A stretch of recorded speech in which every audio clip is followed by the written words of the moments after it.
Sometimes the smallest act of courage can change everything. When you have nothing left to lose, standing up for what's right becomes the only thing that matters. Harlan was a single father living in a shelter, struggling to make ends meet and provide for his young son. One evening at a diner, he watched two thugs corner a young woman named Ava. Most people turned away. Harlan stood up and faced them down, even as they shouted threats in his face. Ava left without saying a word. The next day, she returned to his shelter, and what she revealed shocked him. She was the daughter of a wealthy family, and she hadn't forgotten his bravery. What could she possibly want with a man who had nothing? Before we continue, tell us where you're tuning in from. And if this story touches you, make sure you're subscribed, because tomorrow I've saved something extra special for you. The morning light filtered through the thin curtains of the riverside shelter, casting pale shadows across the narrow cot where Harlan lay awake. He'd been up since 5, listening to the familiar sounds of the building coming to life, the creak of old pipes, the shuffle of footsteps in the hallway, the muffled coughs and conversations that echoed through walls too thin to offer much privacy. He turned his head to look at the smaller cot beside his, where his 8-year-old son Benny slept, one arm flung over his head, his mouth slightly open in the peaceful abandon of childhood. Harlan watched his son breathe for a moment, feeling that familiar mixture of love and fear that had become his constant companion. 3 years since Angela had died, since cancer had taken her with a swiftness that still felt unreal. 3 years since their carefully constructed life had begun its slow, inexorable collapse. The medical bills had come first, then the missed days at work, then the injury on the construction site that had left him with a herniated disc and no way to do the heavy lifting his job required. The eviction notice had arrived on a Tuesday. He remembered that detail with painful clarity. "Dad?" Benny's voice was soft, still thick with sleep. "Is it time to get up?" Harlan sat up, pushing aside the worn blanket. "Not quite yet, buddy. But since we're both awake, how about we get a head start on the day?" Benny rubbed his eyes and sat up, his hair sticking up in every direction. At 8, he was small for his age, with Angela's dark eyes and quiet demeanor. He'd learned not to complain, not to ask for things they couldn't afford, not to mention the cramped quarters or the lack of privacy. It broke Harlan's heart how adaptable his son had become to hardship. They moved through their morning routine with the efficiency born of practice. The shared bathroom down the hall was empty at this hour, a small mercy.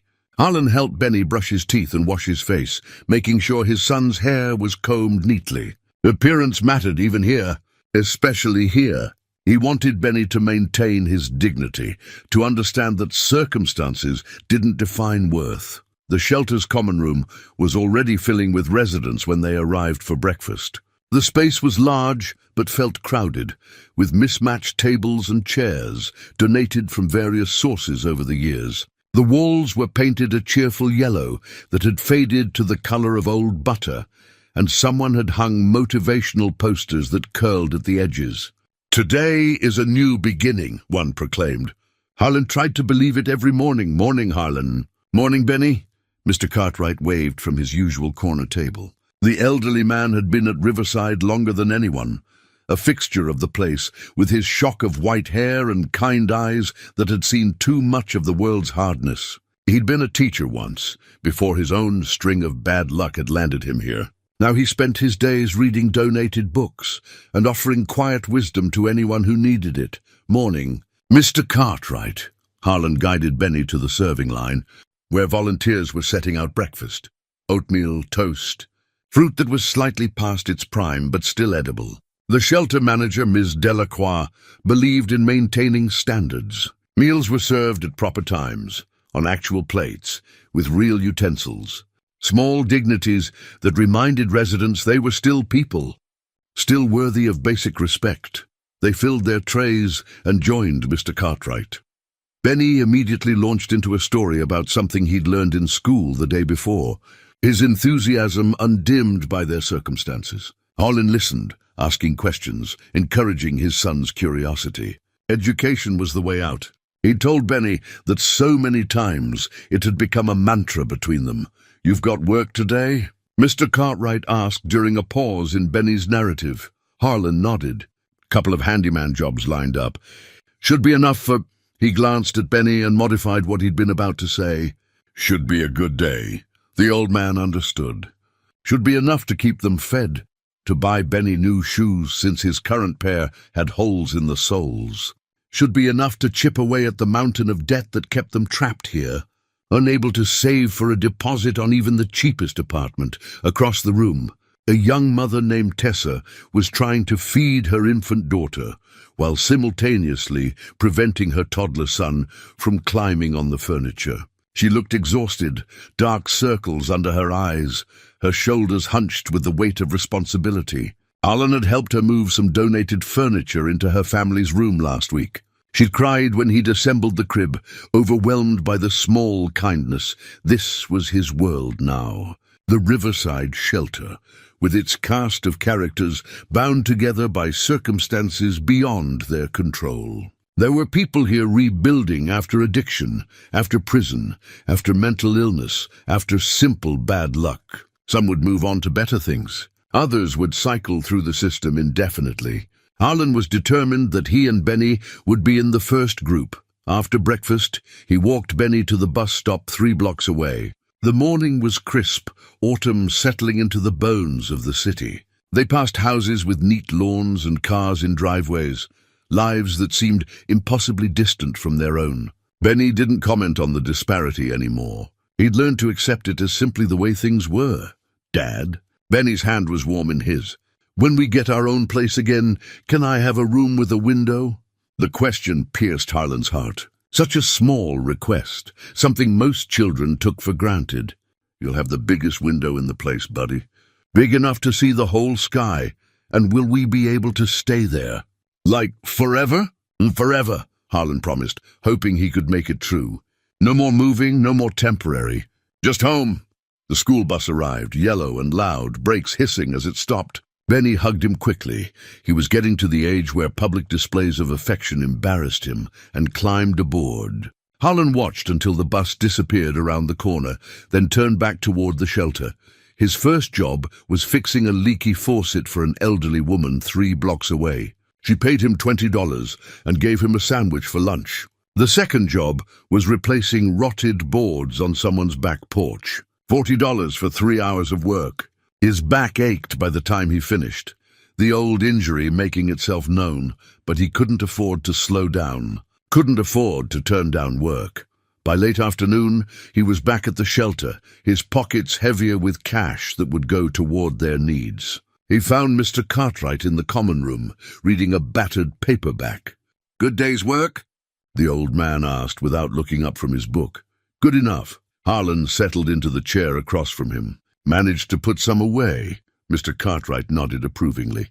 He understood the delicate mathematics of survival, the constant calculation of what could be spent versus what needed to be saved.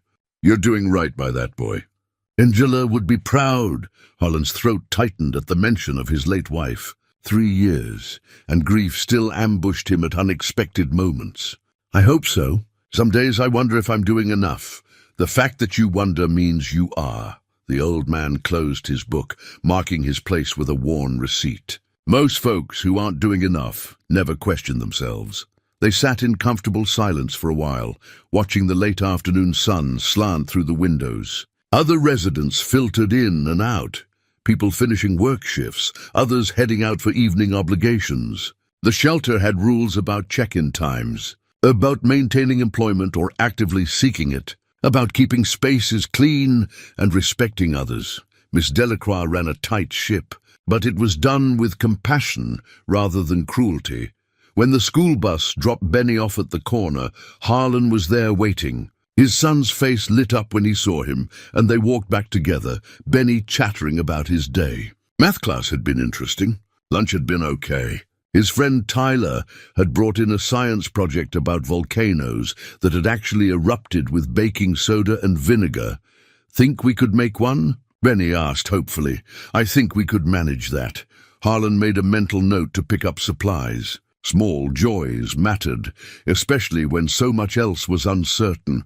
Back at the shelter, they had their routine. Benny spread his homework across one of the common room tables, while Harlan sat nearby, available for questions, but letting his son work independently. The boy was bright, his teacher said, advanced for his age in reading and science. Harlan clung to that knowledge like a lifeline. Education would give Benny opportunities that he himself had never had.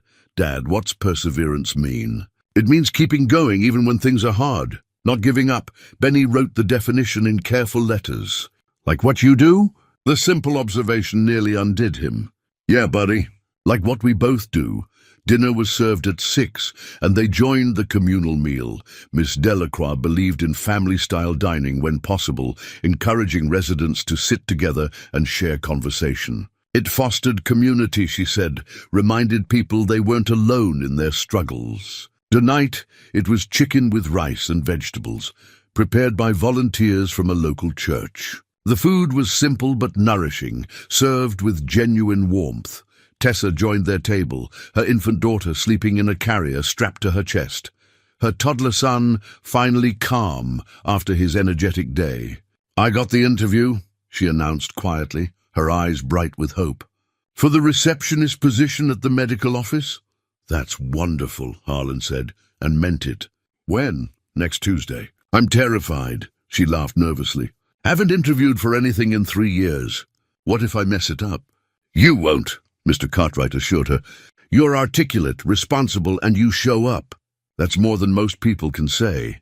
They spent the meal encouraging her, helping her prepare mentally for the interview.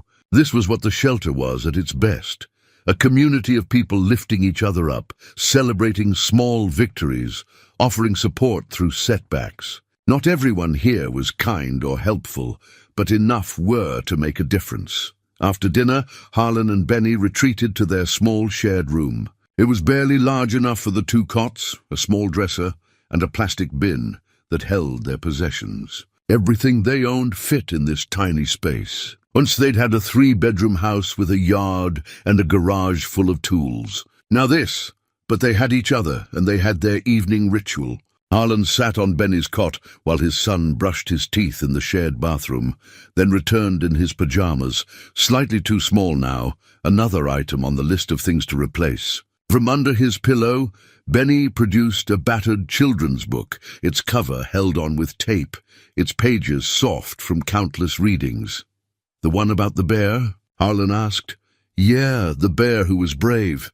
They'd read this book hundreds of times, but it never got old. Harlan settled against the wall and opened to the first page, and Benny curled up beside him. The story was simple. A small bear who had to find courage to help his forest friends during a storm. But it resonated with Benny in a way that made Harlan's heart ache. His son was looking for lessons in bravery, for reassurance that being afraid was okay as long as you kept going. Sometimes Harlan read in the voice he always used for the wise old owl character. Being brave doesn't mean you're not scared. It means you do the right thing, even when you are scared. Benny's eyes were already drooping, but he murmured, like you in the diner. Harlan paused. They hadn't talked much about what had happened 2 weeks ago, when he'd intervened to stop 2 men from harassing a young woman. What made you think of that? You were scared? I could tell. But you stood up anyway. Benny yawned. That's like the bear. Children noticed everything, absorbed everything. Harlan finished the story, his voice soft in the quiet room. When he reached the end, Benny was nearly asleep, his breathing deepening into the rhythm of rest. Dad? The word was barely a whisper. Yeah, buddy, when we get our own place, will it have a kitchen where we can make pancakes? The biggest kitchen in the world. We'll make pancakes every Sunday. Promise. I promise. Benny smiled and let sleep take him. Harlan sat there for a long moment, watching his son's peaceful face in the dim light from the hallway. This child trusted him completely, believed in his promises with the uncomplicated faith of childhood. The weight of that trust was both crushing and motivating. Carefully, Harlan stood and tucked the thin blanket around Benny's shoulders. He moved to his own cot and lay down, but sleep was elusive. His mind churned through calculations. how much he'd made today, how much he needed for shoes, for school supplies, for the small expenses that added up relentlessly. If he could just get a steady job, something with regular hours and benefits. But who would hire a man with a gap in his work history and a medical issue that limited his physical capacity? From his wallet he pulled out a worn photograph. Angela smiled up at him, forever frozen in a moment of happiness. She'd been the planner, the organized one, the person who kept their lives running smoothly. Without her, he'd floundered, made mistakes, let things slip through his fingers until they'd ended up here. "I'm trying," he whispered to her image. "I'm doing everything I know how to do." The photograph offered no answers, but somehow it steadied him. Tomorrow was Friday. He had another handyman job lined up, and if he worked hard, if he was careful with the money, maybe he could take Benny somewhere special this weekend. Nothing expensive, just a trip to the library or a walk through the park where they could feed the ducks with bread ends from the shelter kitchen. Small pleasures, small dignities, small steps forward. That was all he could manage right now, and it would have to be enough. Friday arrived with a cold rain that drummed against the shelter's windows and turned the streets dark and slick. Harlan's handyman job was postponed. No one wanted exterior work done in weather like this, so he spent the morning helping Ms. Delacroix with repairs around the building. A loose handrail here, a sticking door there, small fixes that kept the place functional and safe. "You've got good hands," Ms. Delacroix observed, watching him work on a temperamental lock. She was a woman in her 60s, compact and efficient, with silver hair she wore in a practical bun. She'd been running Riverside for 15 years, and nothing escaped her notice. "Ever think about getting your contractor's license?" Harlan paused in his work. "Thought about it. But the classes cost money and the exam fees." He shrugged. "It's on the list of someday things. Someday has a way of never coming if you don't push for it." She handed him a different screwdriver. "I know a program that helps people in transition get vocational training. Pays for the courses, helps with job placement afterward. Want me to get you the information?" Hope flickered in his chest, cautious and fragile. "I'd appreciate that. Consider it done." She made a note on the clipboard she always carried. "You're too skilled to be scraping by on odd jobs, Harlan. You could be building a real career." After she left, he sat back on his heels and let himself imagine it for a moment. A steady income, benefits, the ability to rent an actual apartment. Benny in his own room with that window he'd asked for. It seemed impossibly distant, but maybe Miss Delacroix was right. Maybe someday needed to become today. The afternoon brought a break in the rain, and Harlan decided to treat Benny to dinner out. Not anything fancy, just Lou's Diner, a few blocks from the shelter. Lou had owned the place for 30 years, serving simple food at reasonable prices to working people and those struggling to get by. He was a bear of a man with a grey beard and kind eyes, and he had a soft spot for Benny. They walked through puddles that reflected the evening sky, Benny jumping to make splashes while Harlan pretended to complain about his wet shoes. The diner's neon sign glowed warm and welcoming through the gathering dusk, and the bell above the door chimed as they entered. "Well, if it isn't my favorite customers," Lou called from behind the counter. "The usual booth, please." Harlan guided Benny to their preferred spot by the window, where they could watch the street and the passing parade of humanity. The diner was about half full, a mix of regulars and people stopping in for a quick meal. The air smelled of coffee and grilled onions, comforting and familiar. They ordered burgers and fries, a small extravagance that made Benny's eyes light up. While they waited, Harlan helped his son with a worksheet the teacher had sent home, basic multiplication problems that Benny worked through with focused determination. Around them, the diner hummed with quiet conversation and the clink of silverware on plates. The door chimed again, and a young woman entered. She was perhaps 24, with dark hair pulled back in a simple ponytail, wearing jeans and a fitted jacket that suggested quality without ostentation. She carried a laptop bag and moved with quiet confidence, choosing a booth near the back where she could sit facing the room. Something about her caught Harlan's attention, the way she surveyed the space before settling, the careful awareness in her posture. Lou brought their food, along with extra fries that Benny hadn't ordered but accepted with delight. On the house, little man. Growing boys need their fuel. They ate slowly, making the meal last, savoring the rare treat. Benny told elaborate stories between bites, his imagination painting grand adventures involving dragons and heroes and magical swords. Harlan listened and responded, treasuring these moments of simple normalcy. The door chimed a third time, and two men walked in. Harlan recognized them immediately. Dex and Rourke, neighborhood troublemakers with reputations that preceded them. Dex was the talker, lean and twitchy with nervous energy. Rourke was the muscle, thick-shouldered and mean-eyed. They'd been involved in various minor crimes over the years, never enough to warrant serious jail time, but enough to make people wary. They surveyed the diner with predatory interest, and their attention fixed on the young woman in the back booth. She'd opened her laptop and was focused on the screen, unaware or unconcerned with their presence. Harlan felt unease prickle along his spine as Dex nudged Rourke and jerked his chin in her direction. They approached her table with exaggerated casualness, and Harlan saw the moment she registered their presence. Her shoulders tensed slightly, but she didn't look up from her screen. "Nice computer," Dex said loudly enough for the whole diner to hear. "Looks expensive. You must be doing pretty well for yourself." "I'm working. Please leave me alone." Her voice was calm but firm, with an edge that suggested she wasn't accustomed to being intimidated. "Oh, working. At a diner." Rourke leaned against the booth. "Seems like someone with your kind of money would eat somewhere nicer. Unless you're slumming, seeing how the other half lives." The young woman, Ava, Harlan would later learn her name was Ava, closed her laptop with deliberate care. "I asked you politely to leave me alone. I'm asking once more. Or what?" Dex spread his hands in mock innocence. "We're just being friendly, making conversation. Nothing wrong with that, is there?" Around the diner, people were studiously looking at their plates, their phones, anywhere but at the confrontation developing. Lou had frozen behind the counter, his hand hovering near the phone. The atmosphere had shifted, tension crackling like static electricity before a storm. Harlan felt Benny's hand grip his arm. "Dad, I know, buddy." He kept his voice low and steady, though his heart was hammering. "It's okay, but it wasn't okay." Dex had moved closer to Ava, looming over her booth, while Rourke positioned himself to block her exit. "See, I think you owe us something. Like a donation. Help out the less fortunate in your community. What do you say? $100 sound fair?"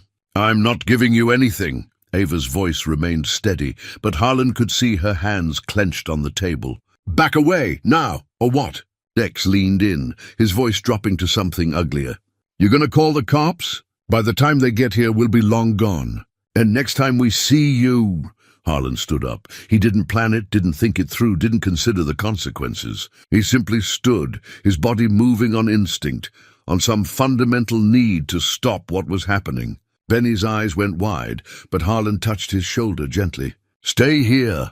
He crossed the diner in 6 strides, his heart pounding so hard he could feel it in his throat. "She asked you to leave her alone." Both men turned to face him, and Harlan saw surprise flicker across their faces before it hardened into something dangerous. Up close, they were more intimidating. Dex's eyes were bloodshot and wild, Rourke's bulk even more imposing. "This doesn't concern you," Dex said, pointing a finger at Harlan's chest. "Walk away while you still can." "I'm not walking away." Harlan was amazed his voice didn't shake.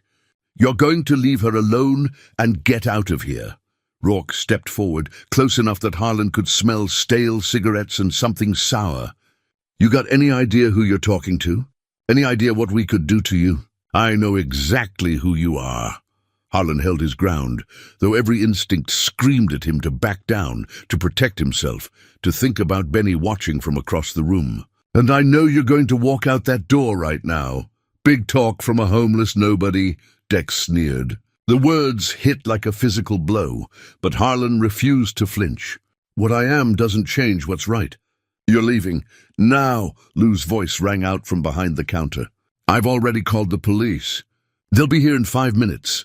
Dex's face twisted with anger, but Harlan saw calculation in his eyes. The man was weighing his options, deciding if this confrontation was worth the risk. For a long, tense moment, nobody moved. Harlan could hear his own breathing, could feel sweat trickling down his back despite the cool air. "This isn't over," Dex finally said, jabbing his finger inches from Harlan's face. "You just made a real big mistake, hero. We know where you live. We know you got a kid." You think about that. The threat sent ice through Harlan's veins, but he kept his expression neutral. "Get out!" Rourke bumped against Harlan's shoulder hard enough to make him stumble, a parting gesture of dominance. The two men walked toward the door with deliberate slowness, making it clear they were leaving on their own terms. At the entrance, Dex turned back. "See you around, friend." The door chimed as they left, and the tension in the diner released like a held breath. Harlan's knees felt weak, and he gripped the back of a chair to steady himself. His hands were shaking now, the adrenaline crash hitting him hard. "Thank you." Ava's voice was quiet but sincere. She'd stood up from her booth, and up close, Harlan could see intelligence and composure in her features, along with something that might have been respect. That took courage. It took stupidity, Harlan said, but without heat. "Are you okay?" "I am now. Thanks to you." She extended her hand. "I'm Ava, Harlan." Her grip was firm and warm. "I'm sorry they bothered you. You have nothing to apologize for." She glanced toward his booth, where Benny sat watching with wide eyes. "Is that your son?" "Yeah, Benny, I should—" He gestured toward the boy, suddenly desperate to make sure his child was okay. "Of course. But thank you again, really." There was something in her expression he couldn't quite read, a thoughtfulness that went beyond simple gratitude. Harlan returned to Benny, who launched himself into his father's arms the moment he was close enough. "Dad, you were so brave. Just like the bear in the story." "Sometimes we have to be brave," Harlan murmured, holding his son close. But inside, his mind was racing with the implications of what had just happened. Dex's threat echoed in his thoughts. "We know where you live. We know you got a kid." Lou came over with a pot of coffee, his face troubled. "On the house. And listen, Harlan, I appreciate what you did. But those two, they're not right in the head. You need to be careful." "I know." Harlan accepted the coffee gratefully, wrapping his hands around the warm mug. "Did you really call the police?" "I did. They said they'd swing by, but—" Lou shrugged helplessly. "You know how it is. Those guys didn't actually do anything criminal. Harassment, maybe, but nothing they can arrest them for." Harlan nodded. He'd known that already, had known it even as he'd stood up to them. The system wasn't designed to help until after something terrible had already happened. From the corner of his eye, he saw Ava gathering her things. She paid her bill, left what looked like a generous tip, and headed for the door. At the last moment, she glanced back at their booth. Their eyes met briefly, and she nodded once. An acknowledgement, a connection. Then she was gone, the door chiming behind her. "Can we go home now?" Benny asked quietly. "Yeah, buddy. Let's go home." They walked back to the shelter through streets that seemed darker than before, more threatening. Harlan found himself checking over his shoulder, scanning doorways and alleys, hyper-aware of every sound and movement. Benny stayed close, his small hand gripping Harlan's tightly. The shelter felt like a refuge when they finally reached it, but Harlan knew it was a fragile safety. Dex and Rourke knew where he lived. They could come by any time, could wait for him outside, could— He forced the thoughts away. No point in borrowing trouble. Maybe they'd been bluffing, trying to save face. Maybe they'd forget about it and move on to easier targets. But he didn't believe that. And the worry kept him awake long into the night. The next morning was Saturday, and Harlan kept Benny close, helping with chores around the shelter rather than venturing out for his usual rounds of job hunting. Ms. Delacroix noticed his preoccupation, but didn't press, simply assigned him tasks that kept him within the building's relative safety. Around noon, she found him in the storage room, organizing donated supplies. "You have a visitor?" Harlan's stomach dropped. "Who?" "A young woman. Says her name is Ava. Should I tell her you're not available?" Relief and confusion warred in his chest. "No, I'll come talk to her." Ava was waiting in the shelter's small meeting room, the one usually used for counseling sessions or private conversations. She looked different in daylight, more polished, more clearly from a world far removed from Riverside Shelter. Her clothing was simple but expensive, her bearing confident but not arrogant. "I hope I'm not intruding," she said when Harlan entered. "I wanted to thank you properly for last night." "You already thanked me. You didn't need to come all the way here." "Actually, I did." She gestured to the chairs around the small table. "Do you have a few minutes?" Harlan sat, wary but curious. "What's this about?" "I wasn't at that diner by accident last night." Ava folded her hands on the table, her expression serious. "I'm part of a foundation that works with community development and support services. We've been looking at this neighborhood, trying to understand the needs and challenges people face. I was there doing research. Research. Harlan wasn't sure what to make of that. On what? On how to help. Real help. Not just throwing money at problems without understanding them. She leaned forward slightly. When those men approached me, I was prepared to handle it. Call for help, document it, whatever was necessary. But then you stood up. Anyone would have, but they didn't. Everyone else in that diner looked away. You didn't. Her eyes held his steadily. You risked yourself, risked potential retaliation against you and your son to protect a complete stranger. That tells me something important about your character. Harlan shifted uncomfortably. I don't need praise for doing what's right. I'm not offering praise. I'm offering an opportunity. Ava pulled a business card from her pocket and slid it across the table. The card was elegant, embossed with simple lettering, Ava Sutton, Community Development Director, the Sutton Foundation. The foundation is partnering with Riverside to expand services here.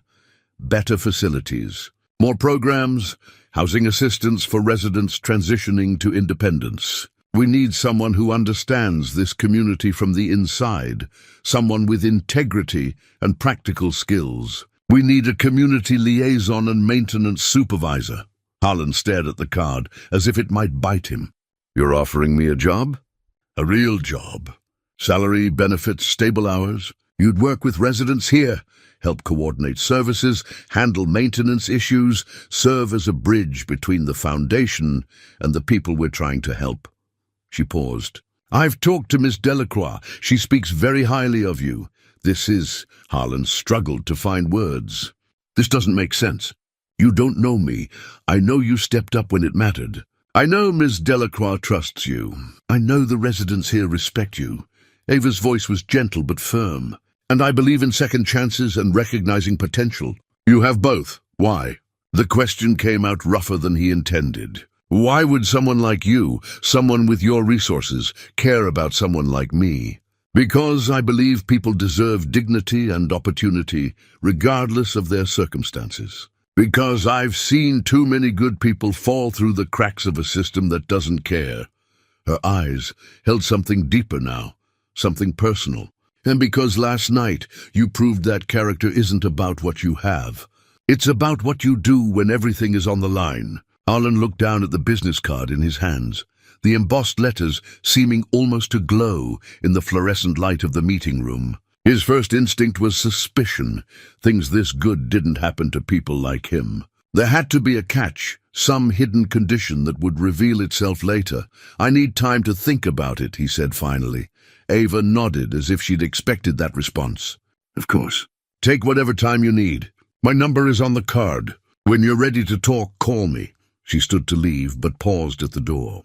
For what it's worth, I meant what I said. You have something valuable to offer, and I hope you'll give yourself the chance to see that. After she left, Harlan sat alone in the quiet room for a long time, turning the card over and over in his fingers. The weight of possibility pressed down on him, almost harder to bear than the weight of poverty. At least poverty was familiar. He knew how to survive it, how to navigate its challenges. But this was unknown territory, and unknown territory was dangerous.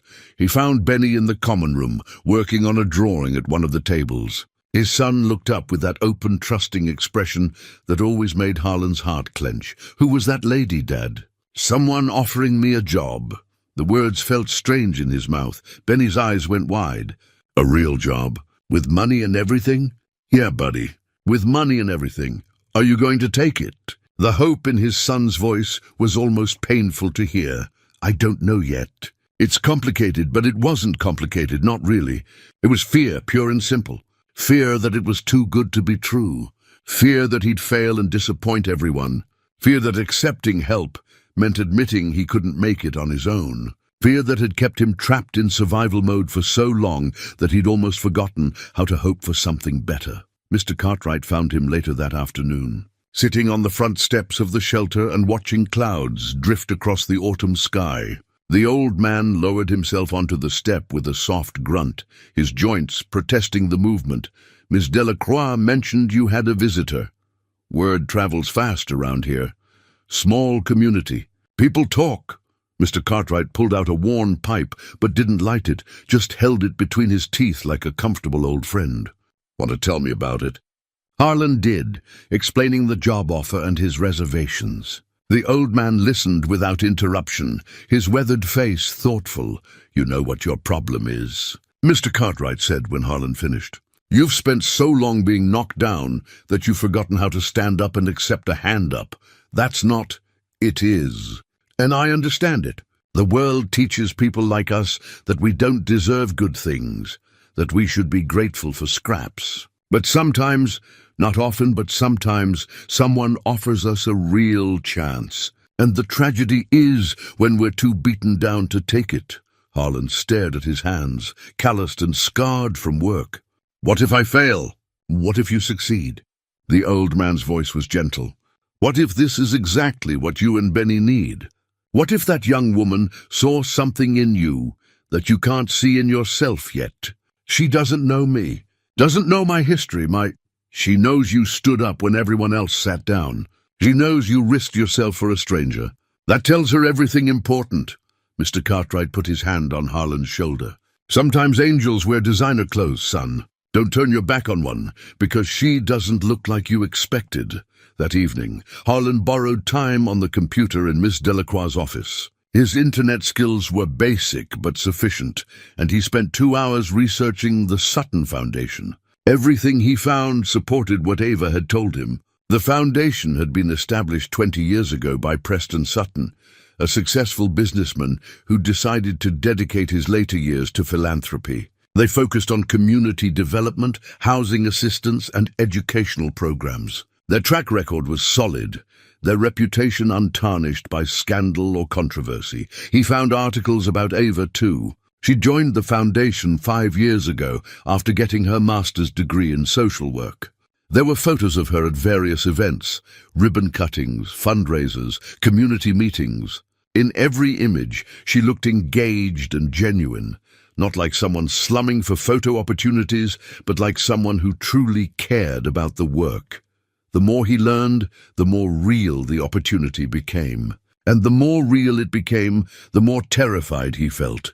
Benny was already asleep when Harlan finally returned to their room. He sat on his cot in the darkness, listening to his son's quiet breathing, and thought about the future. If he took this job, what would it mean? Stable income, the ability to save money, eventually their own apartment. Benny in a good school, with his own room and that window he'd asked for, and if he didn't take it, more of the same. Scraping by on odd jobs, watching opportunities pass them by, teaching his son that playing it safe was more important than taking chances. He pulled out his worn wallet and extracted the photograph of Angela. Even in the dim light, he could see her smile, could remember exactly how she'd looked the day this picture was taken. She'd been fearless in her own way, always pushing him to take chances, to believe in himself. "What would you tell me to do?" He whispered to her image. The answer came not from the photograph, but from his own heart. She would tell him to be brave. She would tell him that Benny deserved every opportunity they could give him. She would tell him to stop punishing himself for circumstances beyond his control. He looked at the business card one more time, then at his sleeping son, then back at the card. The decision crystallized, sharp and clear and terrifying. On Monday morning, Harlan called the number on Ava's card. She answered on the second ring, her voice warm and professional. "This is Ava. It's Harlan." From the shelter, he took a deep breath. "I'd like to accept your offer. If it's still available?" It is. He could hear the smile in her voice. When can you start?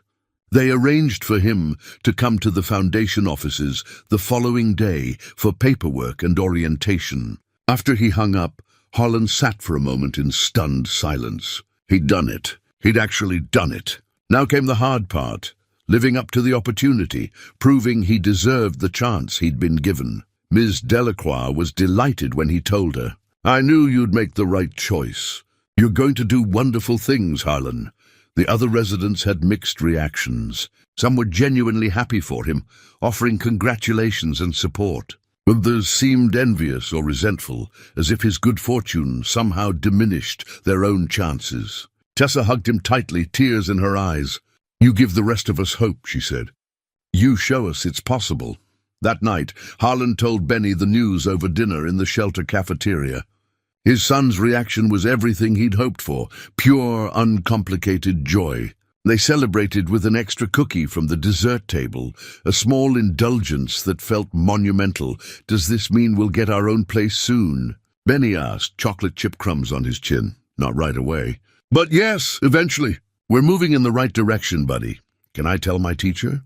"You can tell anyone you want." Benny's grin was incandescent, and in that moment Harlan felt the weight of the past 3 years lift slightly. Not disappear. The grief and struggle would always be part of him, but lighten enough that he could imagine carrying it without being crushed. Tuesday morning arrived with a crispness that made Harlan's breath visible in the early air. He'd been awake since 4, too nervous to sleep, going over everything in his mind. He'd borrowed a dress shirt from Mr. Cartwright and pressed his one pair of khaki pants until the creases were sharp enough to cut. Looking at himself in the bathroom mirror, he barely recognized the person staring back. Hopeful, anxious, terrified. The Sutton Foundation offices were located in a renovated historic building downtown, all red brick and tall windows that let in floods of natural light. The lobby was elegant, but not ostentatious, with comfortable furniture and artwork from local artists displayed on the walls. A receptionist greeted him warmly and directed him to the 3rd floor. Ava was waiting when the elevator doors opened. She wore professional attire, but smiled genuinely when she saw him. "Right on time. How are you feeling?" "Nervous," he admitted. "That's perfectly normal. Come on, I'll give you the tour first." She led him through the offices, introducing him to staff members whose names blurred together in his anxious state. Everyone seemed friendly, professional, genuinely pleased to meet him. The space itself was open and collaborative, with natural wood and plants that made it feel welcoming rather than corporate. "Here's where you'll be based," Ava said, opening a door to a small office adjacent to the shelter expansion area. The room was modest but functional, with a desk, computer, filing cabinet, and a window that overlooked the street. On the desk sat a bronze key ring with several keys attached. "These are yours," Ava explained, handing them to him. "Keys to the shelter offices, supply rooms, maintenance areas. You'll need them for your daily work." Harlan turned the keys over in his hands, feeling their weight. They represented trust, responsibility, access, things he hadn't had in a long time. The morning was spent on paperwork and orientation.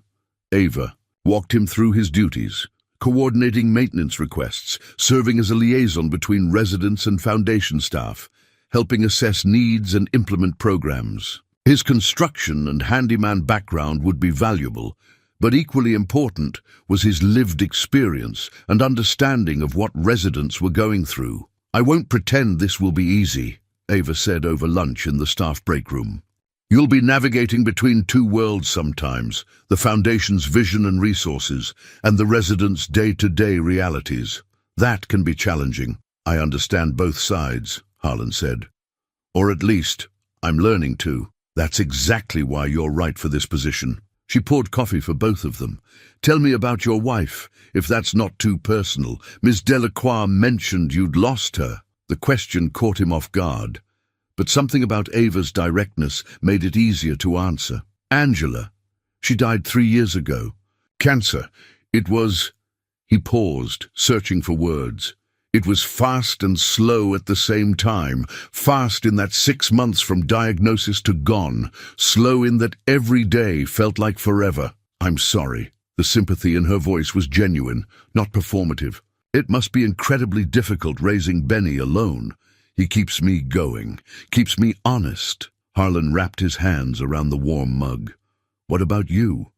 What made you choose this work?" Ava was quiet for a moment, and he wondered if he'd overstepped. But then she spoke. "My family has money, a lot of it. Growing up, I saw how that money could be used, for good or for waste. My father built his fortune through hard work and some luck, but he never forgot where he came from. He wanted the foundation to be his legacy, something that actually helped people, rather than just making him feel good. And you, I wanted to be part of something real, something that mattered beyond social status and networking events." She met his eyes. "The foundation could write checks and feel charitable, but I wanted us to actually understand the communities we serve, to work alongside people, not just for them." It was the most personal conversation Harlan had had with anyone outside the shelter in months. He found himself relaxing slightly, seeing Ava not as a wealthy benefactor, but as a person trying to do meaningful work in her own way. The afternoon brought his first real assignment. Ava wanted him to walk through the shelter with fresh eyes, noting maintenance issues and structural concerns. He spent 3 hours moving through the building he'd called home, seeing it from a new perspective, not as a resident grateful for shelter, but as someone responsible for making it better. He found dozens of issues others had missed or learned to ignore. A cracked window frame that let in drafts, loose floor tiles that were trip hazards, a water stain on the ceiling that suggested a slow leak. He documented everything methodically, taking photos and making notes, his construction background shining through. When he returned to share his findings, Ava reviewed his report with obvious approval. "This is excellent work. Detailed, practical, well-organized. You have a good eye for this." The praise warmed him more than he wanted to admit. He picked Benny up from the after-school program at the shelter, and his son immediately peppered him with questions. How was the first day? Was everyone nice? Did he have his own desk? Harlan answered patiently, watching his son's excitement and feeling his own cautious optimism grow. That evening, he worked with Benny on homework in the common area as usual, but something felt different. Other residents stopped by to ask about his day, and he found himself in the strange position of bridging two worlds, still living at the shelter, but now working to improve it from the outside. Mr. Cartwright observed quietly from his usual corner, and when Benny went to return a book to their room, the old man approached. "You did good today. I can see it in your face." "It felt right," Harlan admitted, "like I was actually using my skills for something that mattered. That's what work should be. Not just survival, but purpose." The old man patted his shoulder. "Your wife would be proud." Later, as Harlan was helping Benny get ready for bed, his phone buzzed with a text from an unknown number. When he opened it, he saw it was from Ava. "Great first day. You're already making a difference. See you tomorrow." He saved her number and replied with a simple thank you, but the message stayed with him as he lay in his cot that night. For the first time in 3 years, he felt like he was building towards something rather than just surviving. The weight of responsibility was there. He needed to prove himself worthy of this opportunity. But underneath that was something he'd almost forgotten: hope. The week progressed in a blur of learning and adjustment. Harlan absorbed information like a sponge, asking questions, taking notes, working to understand not just his role, but the Foundation's broader mission. Ava was patient and thorough, treating him as a colleague rather than a charity case. He appreciated that more than he could express. By Friday, he'd completed his first maintenance assessment and created a prioritized repair schedule. He'd also met with several residents to discuss their needs and concerns, using his unique position to advocate for them in ways they couldn't advocate for themselves. "You're a natural at this," Bridget, the foundation's program coordinator, told him. The residents trust you in a way they don't trust us. That's invaluable. But not everyone was supportive. On his way back to the shelter that evening, Harlan noticed someone watching him from across the street. His heart stuttered when he recognized the figure, Dex leaning against a building, cigarette dangling from his lips. Their eyes met, and Dex grinned slowly, mockingly. He made a gesture like tipping a hat, then disappeared into an alley. The encounter left Harlan shaken. He'd been so focused on the new job that he'd almost forgotten about the threats from the diner. Almost, but not quite. The reminder was like cold water, washing away some of his newfound confidence. He said nothing to Benny about seeing Dex, but that night he slept poorly, every sound in the hallway making him tense and alert. The past and the future were colliding, and he wasn't sure which would win. 3 weeks into his new position, Harlan had settled into a rhythm that felt almost normal. He woke early, helped Benny prepare for school, then headed to the foundation offices, where his days were filled with meaningful work. The residents at Riverside had warmed to his dual role, seeing him as their advocate rather than someone who'd abandoned them for a better opportunity. The morning Ava presented the housing opportunity, Harlan was in his small office reviewing supply orders when she knocked on his open door. "Got a minute?" "Of course." He gestured to the chair across from his desk, noting the folder she carried. Ava sat and opened the folder, revealing what appeared to be housing applications and property listings. "The Foundation's Housing Assistance Program is ready to launch. We're starting with a pilot group, 5 families who've shown consistent progress and commitment. You and Benny are at the top of that list." Harlan's breath caught. "Housing assistance?" "A subsidized 2-bedroom apartment.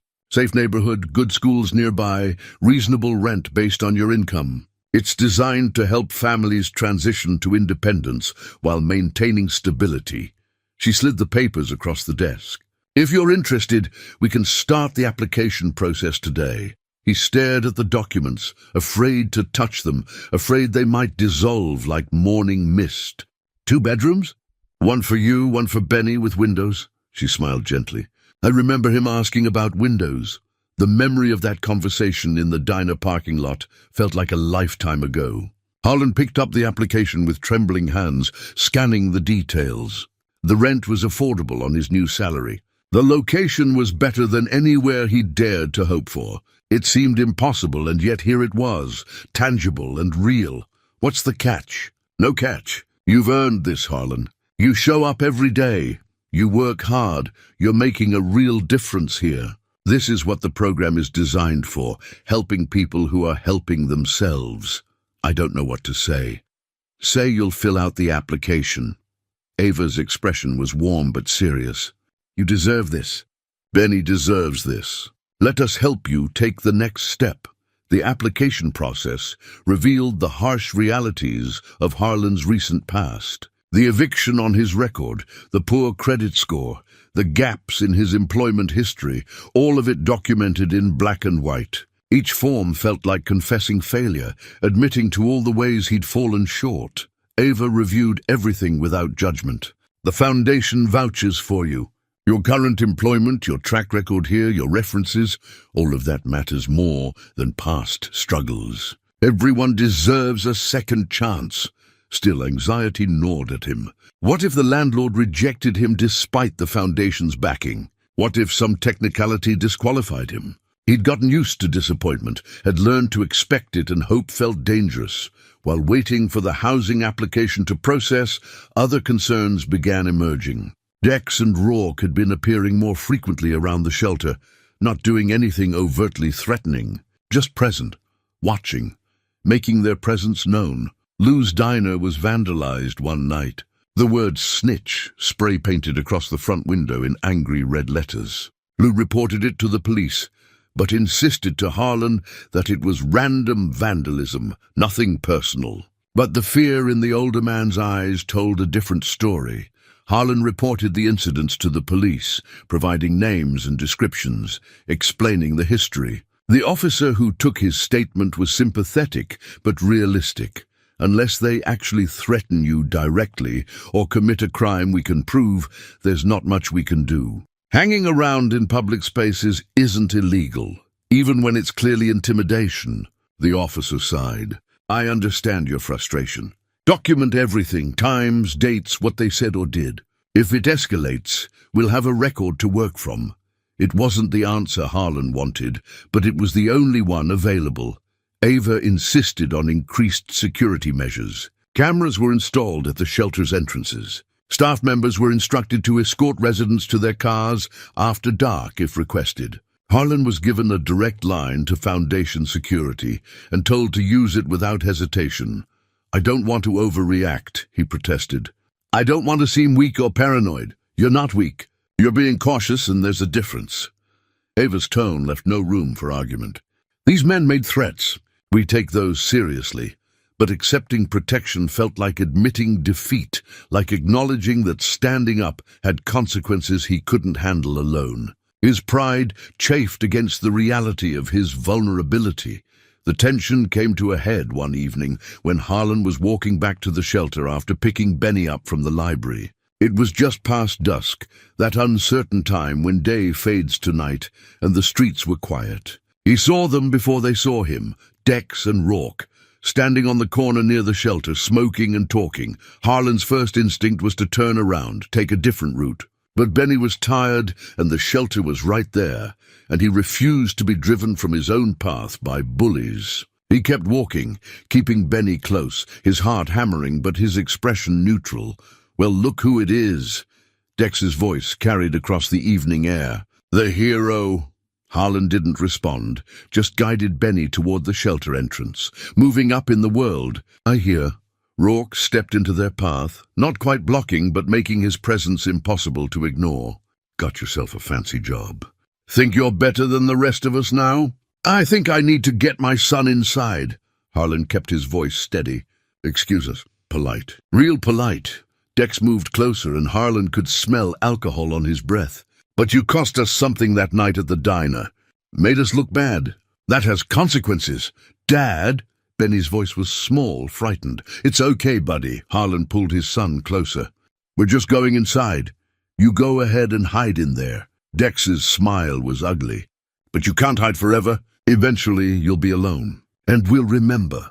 Harlan pushed past them, fighting every instinct to respond, to defend himself. But Benny was there, and getting his son to safety was the only thing that mattered. They made it inside, and Harlan locked the door behind them, his hands shaking with suppressed anger and fear. Miss Delacroix appeared immediately, having watched the encounter through the window. I'm calling the police. They didn't do anything. They threatened you. In front of witnesses. She was already dialing. This stops now. The police came, took statements, talked to Dex and Rourke, who claimed they'd just been having a friendly conversation. No threats made, officer. Just saying hello to a neighbor. Without witnesses willing to contradict their story, the police could do nothing but warn them to stay away from the shelter. If they come back, call us immediately, the officer told Harlan. And consider getting a restraining order. That night, Benny couldn't sleep. He curled up in Harlan's cot, seeking the safety of his father's presence. Are those bad men going to hurt us? Nobody. I won't let that happen. But they're scary, and they're mad at you because you helped that lady. Harlan held his son close, feeling the weight of his choice. He'd done the right thing at the diner, would do it again without hesitation. But the cost was falling on Benny too, and that was harder to bear than any personal threat. Sometimes doing the right thing is scary, he said quietly. But that doesn't mean we stop doing it. It means we're brave even when we're afraid, like the bear in the story. Exactly like the bear in the story. The next morning brought unexpected news. The apartment application had been approved. Harlan and Benny could move in 3 weeks, time enough to gather what little they had, to prepare for the transition, to say goodbye to Riverside Shelter that had been their refuge. The joy of that news was tempered by the ongoing tension with Dex and Rourke. But for the first time in years, Harlan could see a clear path forward. A real home, stable employment, a future that extended beyond mere survival. He shared the news with Benny over breakfast, and his son's reaction was everything he'd hoped for: pure, unrestrained happiness. The Foundation's annual fundraising gala was scheduled for the following Saturday, and Ava had asked Harlan to speak. The request had come during a routine meeting, delivered casually as if it were a simple thing. "We'd like you to share your story. Let donors understand the human impact of their contributions." Harlan's immediate reaction was refusal. "I'm not comfortable being on display." "You wouldn't be on display. You'd be giving people context, helping them understand why this work matters." Ava's expression was earnest. "Your story is powerful, Harlan. It could inspire real change." After much persuasion, he'd reluctantly agreed. Now, with the event just days away, he regretted that decision deeply. The borrowed suit felt too tight, the formal setting too foreign. He wasn't someone who belonged at galas with wealthy donors and champagne. Miss Delacroix offered to watch Benny for the evening, and Mr. Cartwright helped him practice his speech. Simple, honest words about struggle and hope and second chances. But practicing in the shelter's common room was different from imagining himself on a stage in front of people who'd never known hardship. The evening of the gala arrived too quickly. The venue was a renovated historic mansion with soaring ceilings and crystal chandeliers. Women in elegant dresses and men in expensive suits milled about, making conversation that sounded like a foreign language to Harlan's ears. He felt profoundly out of place, acutely aware of his borrowed clothes and calloused hands. Ava found him standing awkwardly near the entrance, clearly considering escape. "You look terrified." "I am terrified." She smiled and took his arm gently. "Just be yourself. Tell your truth. That's all anyone can ask." She introduced him to board members and major donors, and Harlan shook hands and made small talk, feeling like an imposter in this world of wealth and privilege. Some people seemed genuinely interested in his work. Others looked at him with thinly veiled condescension, as if he were an interesting specimen rather than a person. The event proceeded through cocktails and dinner, elegant courses served with practiced precision. Harlan barely tasted the food, too nervous about the speech he'd have to give. Finally, the program began. Ava's father, Preston Sutton, took the stage first, a distinguished man in his 70s with silver hair and the confident bearing of someone accustomed to authority. "Tonight, I want to introduce you to someone who embodies why we do this work," Preston said, his voice carrying easily through the room. Harlan didn't come from privilege. He came from loss and hardship, but he never lost his integrity, his courage, or his commitment to doing right by his son. "Please welcome Harlan." The applause felt overwhelming as Harlan walked to the podium. The lights made it hard to see individual faces, which was both a blessing and a curse. He gripped the edges of the podium and took a steadying breath. "I'm not used to speaking in front of people like this," he began, his voice rough but steady. 3 months ago, I was living in a shelter with my 8-year-old son, working odd jobs, trying to keep us afloat. I didn't see a way forward. I just saw survival, one day at a time." He told them about Angela's death, about losing everything, about the slow descent into poverty that happened despite working hard and trying to do everything right. He spoke about the shelter, about the residents there who were good people facing circumstances beyond their control. The night I met Ava, I wasn't trying to be a hero. I just couldn't sit there and watch someone be harassed. It went against everything I believe about how we should treat each other." He paused, gathering his thoughts. "What happened after, the job, the support, the opportunity, that changed my life. But more than that, it gave me back my dignity. It reminded me that I had value beyond my circumstances." The room was silent, attentive. Harlan could see Ava near the front, her eyes bright with emotion. "I'm not special. There are hundreds of people just like me, struggling through no fault of their own, needing nothing more than a chance. That's what your foundation provides. Not handouts, but opportunities. Not charity, but partnership." He looked out at the assembled donors. "What you're funding isn't just housing or job training. You're funding hope, and that matters more than you might realize." The applause when he finished was thunderous, and several people in the audience were wiping their eyes. Harlan made his way back to his seat, his legs shaky but his heart lighter. He'd done it. He'd told his truth, and people had listened. Afterward, during the reception, he was surrounded by donors wanting to speak with him. Most were kind, genuinely moved by his story. But one man stood out, Councilman Frost, a politician with a reputation for opposing social programs. Touching speech, Frost said, his tone suggesting anything but sincerity. But I wonder how sustainable this model is, creating dependency on foundation support rather than encouraging true self-sufficiency. I'm not dependent, Harlan replied evenly. I'm employed. I earn my salary. The foundation gave me an opportunity, not a handout. Semantics, Frost waved dismissively. These programs sound good in speeches, but they rarely produce real results. Most people in shelters end up right back where they started. Ava appeared at Harlan's side, her expression cool. Actually, Councilman, our data shows an 80% success rate for participants who complete the program. Perhaps you should review the research before making broad statements. Frost's smile didn't reach his eyes. Always a pleasure, Ms. Sutton. I'm sure we'll be seeing more of each other. He walked away, leaving tension in his wake. Ava touched Harlan's arm gently. Don't let him get to you. He's opposed everything we've tried to do in his district.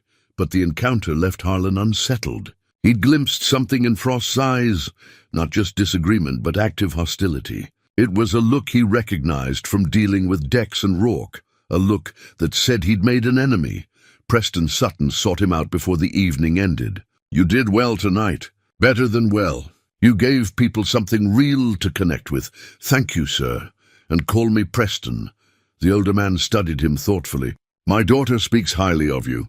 She doesn't give praise lightly. She's given me more than praise. She's given me a future. Preston nodded slowly. Just remember, with opportunity comes responsibility. People are watching you now. Don't let them down. The words stayed with Harlan during the car ride back to the shelter, Ava driving him through quiet streets. She seemed thoughtful, occasionally glancing his way but not speaking. Thank you for tonight, he said finally, for believing I could do it. I never doubted you could. She pulled up in front of the shelter. You have a gift for honesty that's rare in my world. Don't lose that. Their eyes met and something passed between them. Recognition, connection, something deeper than gratitude or professional respect. It was Ava who looked away first, her expression difficult to read. Good night, Harlan. Good night. The conference room buzzed with anticipation. Journalists checking equipment, cameras being positioned for optimal angles. Harlan stood backstage, a curtained-off area that offered minimal privacy, trying to control his breathing. His hands trembled, despite his best efforts to steady them. Preston stood nearby, reviewing notes with the Foundation's communications director. Ava paced, her phone pressed to her ear as she coordinated last-minute details. The energy was electric, charged with the knowledge that what happened in the next hour would have lasting consequences. 5 minutes, someone called out. Harlan's stomach lurched. He'd faced construction sites, dangerous situations, the death of his wife, homelessness, but none of that compared to the terror of standing before cameras and microphones to expose a powerful man's corruption. Remember, Preston said, turning to face him, stick to facts. Don't speculate, don't embellish. The evidence speaks for itself. And if he has something on me, something I don't even know about, then we address it head-on. Preston's expression was resolute. But Harlan, I've had investigators examine every aspect of your life. There's nothing he can use against you except the struggles you've already been honest about. Ava finished her call and approached, her expression tense but determined. Media turnout is bigger than expected. Local networks, some national outlets. Frost's threat to hold his own conference has everyone curious. That's good, right? Harlan asked. It means more eyes on the truth. But also more scrutiny if anything goes wrong. She studied his face. How are you holding up? I've been better, she smiled slightly. You've also been worse. Remember that. Whatever happens in there, it's still better than where you were 3 months ago. The perspective helped, grounding him in reality. 3 months ago, he'd been scraping by on odd jobs, living in a shelter, seeing no path forward. Now he was about to take on a corrupt politician backed by a respected foundation. The situation was terrifying, but it was also proof of how far he'd come. A production assistant appeared. "We're ready for you." The walk to the podium felt endless. Harlan moved through the curtain into the bright lights, momentarily blinded by camera flashes. The room was packed, easily 200 people crammed into a space meant for fewer. He saw reporters he recognized from television, local community leaders, curious citizens, and in the back, partially hidden by the crowd, he spotted Dex and Rourke. Their presence sent a chill through him, but he forced himself to look away. Preston spoke first, his voice authoritative and calm. He outlined the Foundation's shelter expansion project, explained the competitive bidding process that Frost's company had lost, and described the pattern of harassment that had followed. He presented it methodically, building a timeline that made the connection between Frost's business interests and the intimidation campaign impossible to ignore. "What we're presenting today isn't speculation," Preston concluded. "It's documented evidence of a systematic pattern of corruption and intimidation spanning more than a decade. And the man who can speak to this most directly is Harlan, our community liaison, who has experienced this targeting firsthand." Harlan approached the microphone, acutely aware of every camera lens pointed at him. He'd prepared remarks, had practiced them dozens of times, but now all those words seemed inadequate. Instead, he spoke from his heart. "My name is Harlan. 3 months ago, I was living in Riverside Shelter with my 8-year-old son, Benny. I'd lost my wife to cancer, lost my job to injury, and lost my home to circumstances I couldn't control. I wasn't looking for attention or recognition. I was just trying to survive and give my son some kind of future." He described the incident at the diner, his decision to intervene, the threats that followed. He spoke about Ava's offer and the opportunities that had emerged, about beginning to rebuild his life. Then he detailed the escalating harassment from Dex and Rourke, the vandalism at Lou's diner, the intimidation that had grown more brazen over time. "I didn't understand why 2 street thugs would care so much about a homeless man getting a job. It didn't make sense until someone, anonymously, provided evidence connecting them to Councilman Frost." Harlan gestured to the screen behind him, where images of Frost meeting with Dex and Rourke appeared. This wasn't random revenge. It was calculated intimidation designed to sabotage the Foundation's shelter project. He played recordings of testimony from other victims. Mr. Cartwright describing his displaced neighborhood, Lou detailing years of pressure tactics, other business owners sharing similar stories. The pattern was undeniable, the evidence overwhelming. "Councilman Frost wants you to believe this is about charity creating dependency," Harlan continued, his voice growing stronger.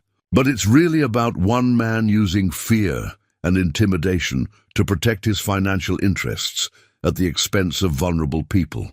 I'm standing here today not because I'm brave, but because I realized staying silent was more dangerous than speaking up." The room was absolutely still, every eye on him, every microphone recording. He took a breath and delivered his final statement. "I don't know what Councilman Frost will say in his press conference later today. I don't know what accusations he'll make or what lies he'll tell. But I know my truth. I know what I've lived through, what I've witnessed, and what these documents prove. And I'm asking you, all of you, to look at the evidence, listen to the victims, and decide for yourself who's telling the truth." The questions came rapid fire after that. Reporters wanted details, clarifications, reactions. Preston and Ava fielded most of them, but several were directed at Harlan specifically. He answered honestly, never embellishing, sticking to what he knew to be true. Then someone asked the question he'd been dreading. "Mr. Harlan, given your recent financial struggles and homelessness, how do we know you're not simply a disgruntled employee with a grudge, being manipulated by the Foundation for their own purposes?" The implication stung, but Harlan kept his composure.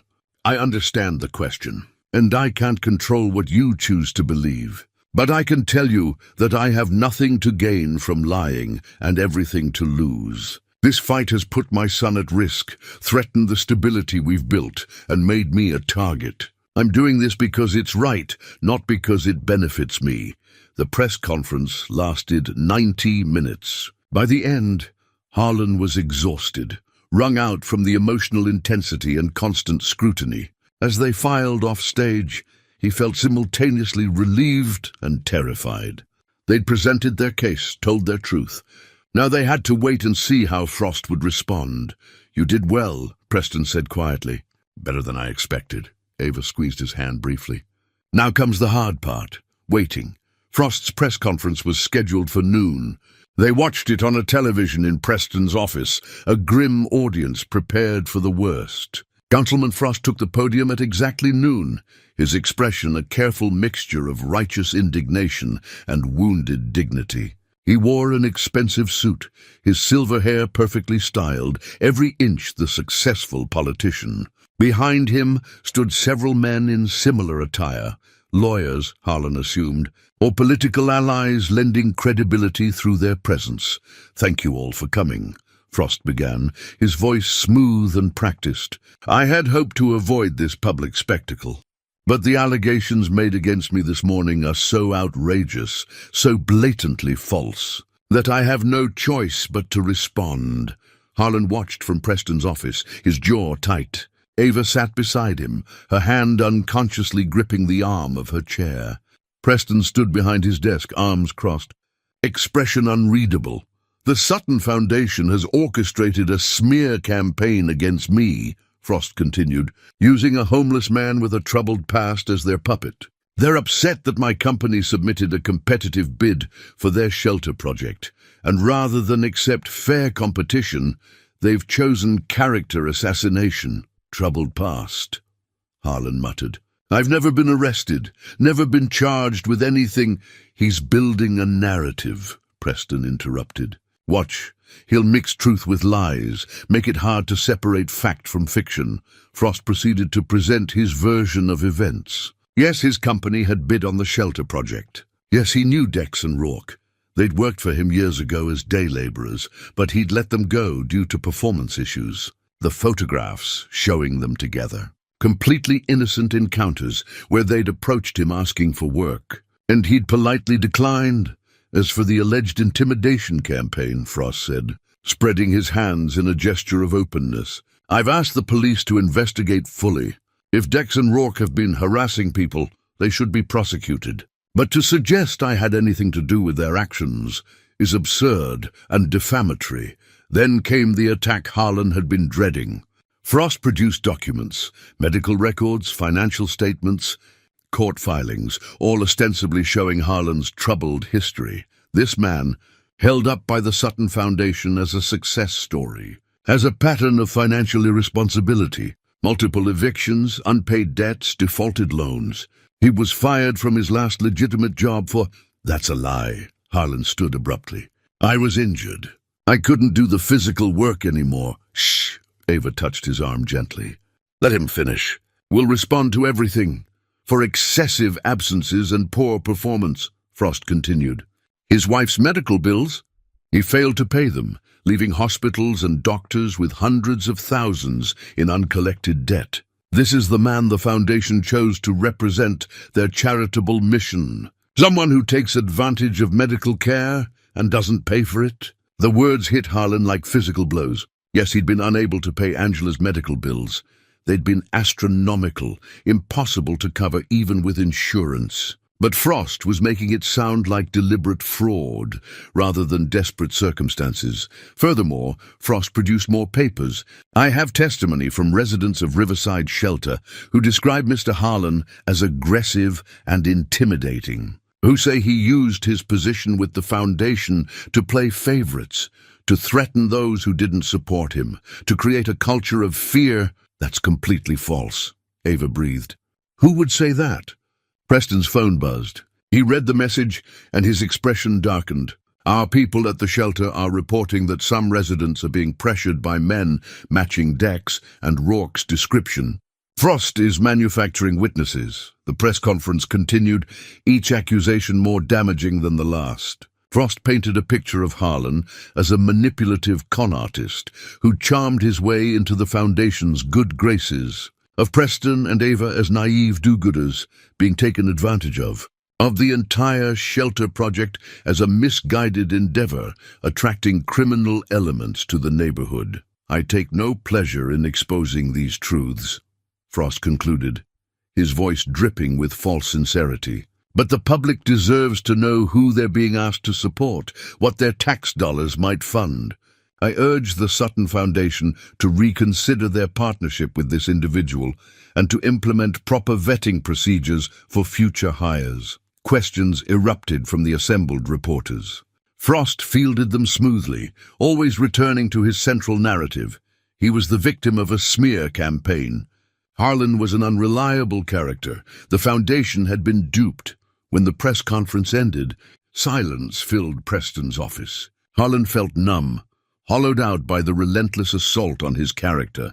Everything Frost had said was either a lie or a distortion of truth. But would anyone care about the nuance? Would anyone look past the surface to see the manipulation? "We respond immediately," Preston said, breaking the silence.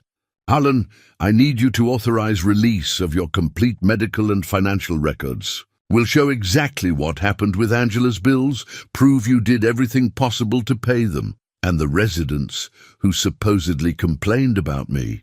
Harlan asked. "We document the intimidation. Get statements from other residents confirming they were pressured."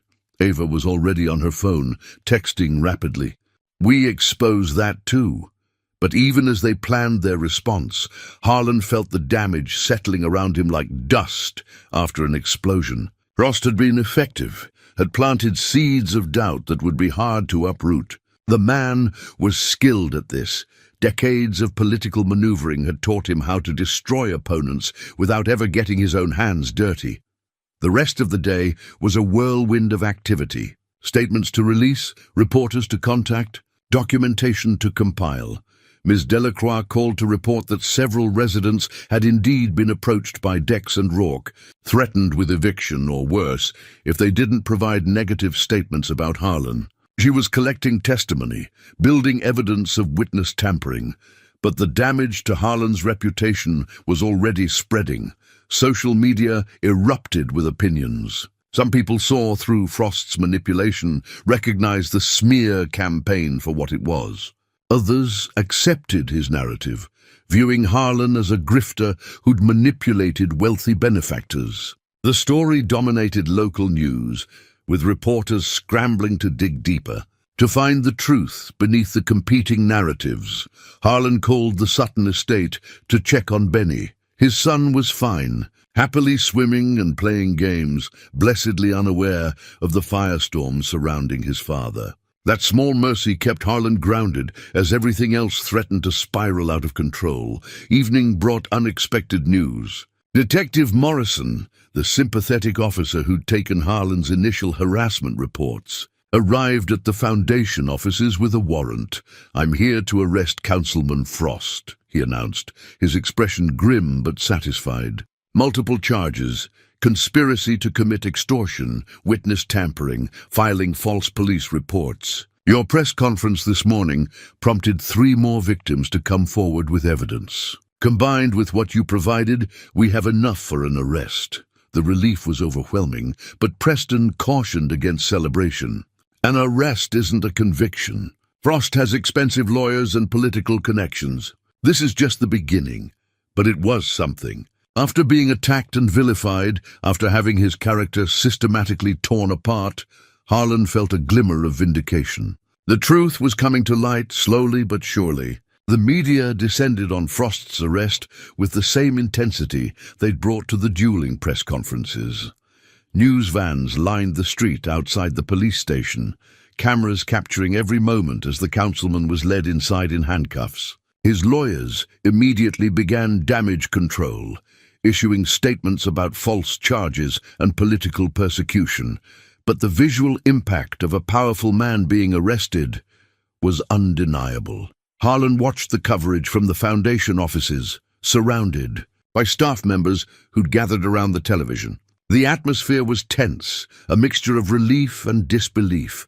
After months of intimidation and threats, after hours of character assassination, justice was finally beginning to manifest in tangible form. "This doesn't end it," Preston warned, ever the pragmatist. "Frost will make bail within hours. His lawyers will fight every charge, but it shifts the narrative." He was right. By evening, Frost was released on a substantial bond, his lawyers already filing motions to dismiss. But something fundamental had changed. The arrest gave credibility to Harlan's accusations, made it harder to dismiss him as simply a disgruntled employee with manufactured grievances. More victims came forward. A former neighborhood association president who'd been driven from his home. A business owner who'd closed her shop after months of harassment. A contractor who'd withdrawn a bid after receiving death threats. Each story followed the same pattern: resistance to Frost's interests, followed by systematic intimidation, all executed through intermediaries who kept his hands technically clean. Detective Morrison coordinated the investigation, treating each testimony as a piece of a larger puzzle. "We're building a RICO case," he explained to Harlan during an interview at the station, "proving ongoing criminal enterprise. It takes time, but the pattern is clear." Dex and Rourke were brought in for questioning. Faced with mounting evidence and the prospect of serious prison time, Rourke cracked first. He'd kept records, text messages, payment receipts, recordings of conversations with Frost. Insurance? He called it protection, in case Frost tried to throw them under the bus, which, based on Frost's press conference denials, was exactly what had happened. The recordings were damning. Frost's voice, clearly identifiable, giving specific instructions about harassment tactics. Make them uncomfortable, make them want to leave. But nothing that traces back to me. Another recording captured him discussing payment, 5,000 when they withdraw from the project, another 5 when the contract reopens. When clips of these recordings leaked to the media, Harlan suspected. Detective Morrison had facilitated that leak. Public opinion shifted dramatically. Frost's defenders grew quieter. His political allies began distancing themselves. The narrative he'd carefully constructed during his press conference collapsed under the weight of his own recorded voice. Harlan found himself in the strange position of being vindicated by the same media that had questioned his credibility hours earlier. Reporters who'd skeptically asked about his troubled past now wanted interviews about his courage in standing up to corruption. The pendulum had swung perhaps too far in the opposite direction, making him uncomfortable with sudden hero worship.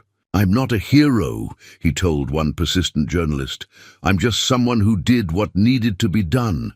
The real heroes are the victims who came forward despite being afraid, who trusted that the system would work this time." Ava found him later, that evening, sitting alone in his office and staring at nothing. The building was mostly empty, staff having gone home after the chaotic day.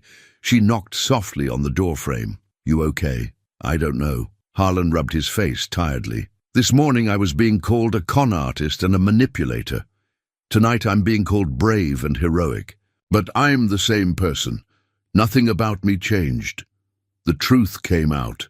That's what changed." She entered and sat across from him. "People see you clearly now. Some people.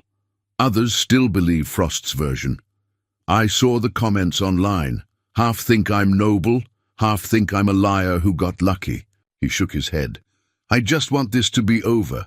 I want to move into that apartment with Benny and live a normal life." "You will. Soon." Ava was quiet for a moment. "My father wants to offer you a promotion, Regional Director of Community Outreach. It would mean more responsibility, better salary, oversight of multiple programs. Because of what happened? That's not because you've proven yourself capable. The press conference, the courage to stand up, the way you've handled everything, that's the kind of leadership the Foundation needs." She leaned forward. "This isn't charity or consolation, Harlan. It's recognition of your value." He wanted to protest, to say he was just doing his job, but the truth was more complicated. He had proven something, both to others and to himself. He'd faced down powerful opposition, had refused to be intimidated into silence, had trusted in truth when lies seemed more convincing. Can I think about it? Of course, but don't take too long. We have programs that need your expertise. After she left, Harlan sat in the quiet office and thought about trajectory, how 3 months ago he'd been living in a shelter with no prospects, and now he was being offered a position that would provide real security for his family. The journey hadn't been linear or easy, but he'd survived it. More than survived, he'd grown through it. His phone rang. The Sutton estate calling about Benny. "Dad!" His son's voice was bright with excitement. "They have horses here, real horses. And the lady who takes care of them said maybe tomorrow I could help brush them, if you said it was okay." The normalcy of the request, the innocent enthusiasm in Benny's voice, grounded Harlan in what mattered. Not press conferences or legal battles or public perception, but his son's happiness and well-being. "That sounds great, buddy. You be good and listen to the staff, okay?" "I will." "Are you coming to get me soon?" "Soon. Things are settling down here, maybe tomorrow." "Okay. Love you, Dad." "Love you too." After hanging up, Harlan allowed himself a moment of pure gratitude. Whatever happened with Frost's trial, whatever came. Next in the legal proceedings, his son was safe and happy. They had a future waiting for them. An apartment, stable income, opportunities that had seemed impossible just months ago. The next morning brought news that Dex had also agreed to cooperate with prosecutors, providing additional evidence in exchange for a reduced sentence. Between the two men's testimony and the documentary evidence, the case against Frost was becoming overwhelming. His lawyers were already floating plea deal possibilities, testing the waters to see if he could avoid trial. Preston called a meeting with the Foundation's board to discuss next steps. The shelter expansion project would continue, but with enhanced security and oversight. Additional programs were approved: job training, mental health services, legal assistance for residents. The entire incident had paradoxically strengthened the Foundation's commitment to its mission. "Frost tried to destroy what we're building," Preston told the assembled board members. "Instead, he's made us stronger and more determined. That's his legacy, not the empire he built through intimidation, but the community he galvanized against corruption."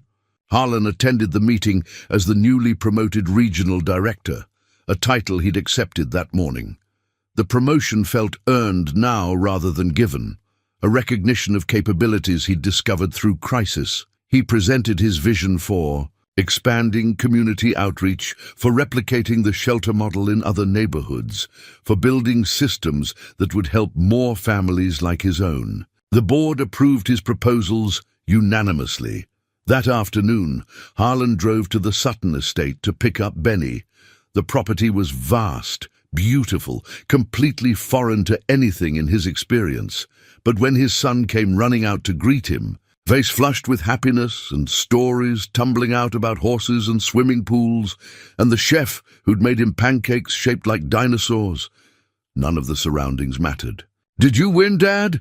Mr. Preston said you were fighting bad guys." "Yeah, buddy, we won." "Like the bear in the story?"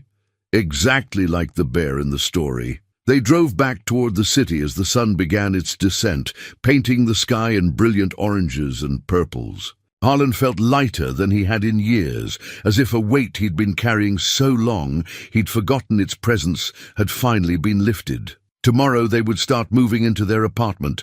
Tomorrow the real work of rebuilding would continue. But today, driving through the fading light with his son chattering happily beside him, Harlan allowed himself to simply be grateful for how far they'd come and hopeful for where they were going.